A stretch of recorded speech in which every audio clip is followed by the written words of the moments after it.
ત્યારે હાલમાં આવી બહુ મોટી દુઃખદ ખબર, દુનિયાભરને હચમચાવી ચૂકેલા કોરોના વાયરસની મહામારી બાદ હ્યુમન મેટાપ્યુમો વાયરસે એચએમપીવી ચીન બાદ ભારતમાં એન્ટ્રી કરી છે। ગુજરાતમાં અમદાવાદ અને હિંમતનગર સહિત એચએમપીવીના અત્યાર સુધીમાં 3 કેસ નોંધાયા હતા, જ્યારે એચએમપીવીનો વધુ એક કેસ અમદાવાદથી સામે આવતા રાજ્યમાં કુલ 4 કેસ નોંધાયા છે, જેમાં એચએમપીવીના ચોથા કેસમાં 9 મહિનાના એક બાળકનો રિપોર્ટ પોઝિટિવ આવ્યો છે।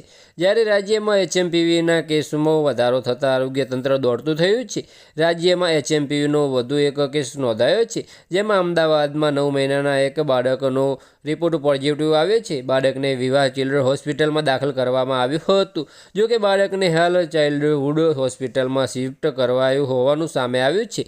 બસ આજ માટે આટલું જ, અને અમારી યુટ્યુબ ચેનલ પર નવા હોય તો લાઇક, શેર અને સબસ્ક્રાઈબ કરી દેજો। ધન્યવાદ।